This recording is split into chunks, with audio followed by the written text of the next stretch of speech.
It was a history-making night for the former prosecutor from Oakland, California, who could become the first woman to lead the United States after November's election, leaning into her courtroom days as a prosecutor, where she'd say the words, Kamala Harris for the people.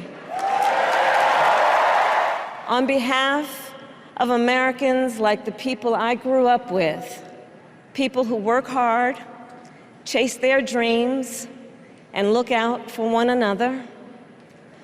On behalf of everyone whose story could only be written in the greatest nation on earth, I accept your nomination to be President of the United States of America. Harris's political coronation as the Democratic Party's standard-bearer came after great uncertainty, given President Joe Biden's initial determination to remain in the race despite his disastrous debate performance at the end of June.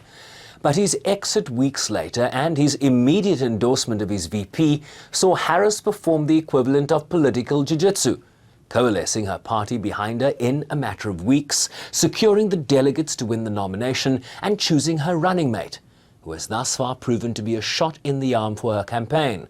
And after winning her party's vote of confidence, the hard work of building a formidable and diverse coalition needed to win an election now comes into sharp focus.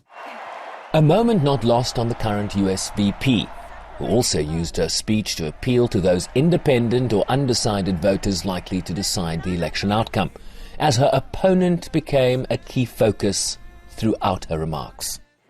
As a part of his agenda, he and his allies would limit access to birth control, ban medication abortion, and enact a nationwide abortion ban with or without Congress. And get this, he plans to create a national anti-abortion coordinator and force states to report on women's miscarriages and abortions. Simply put, they are out of their minds. She explained what she'd do for the middle class in America towards greater border security, a key election issue, and US efforts to bring about a long-delayed ceasefire in Gaza, among other national security concerns. Commander-in-Chief, I will ensure America always has the strongest, most lethal fighting force in the world, and I will fulfill our sacred obligation to care for our troops and their families, and I will always honor and never disparage their service and their sacrifice. Showing her hand, she put Donald Trump firmly in her sights after an earlier conservative majority Supreme Court ruling in his favor, granting presidents broad immunity from prosecution for so-called official acts while in office. Imagine Donald Trump with no guardrails, and how he would use the immense powers of the presidency of the United States, not to improve your life, not to strengthen our national security, but to serve the only client he has ever had, himself. Trump remained very active on social media during her speech, posting that Harris stands for incompetence and weakness and that America was being laughed at all over the world. That tyrants were laughing at her, that she was weak and ineffective, and that for 3.5 years as VP she'd done nothing but enable them.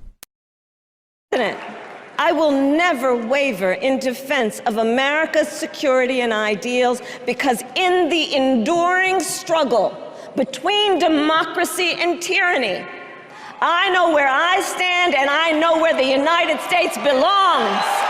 This election is not only the most important of our lives, it is one of the most important in the life of our nation. In many ways, Donald Trump is an unserious man, but the consequences of putting Donald Trump back in the White House are extremely serious.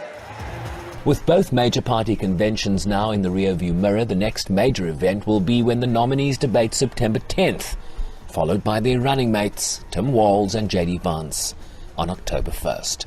Sherwin Riceby's SABC News, New York.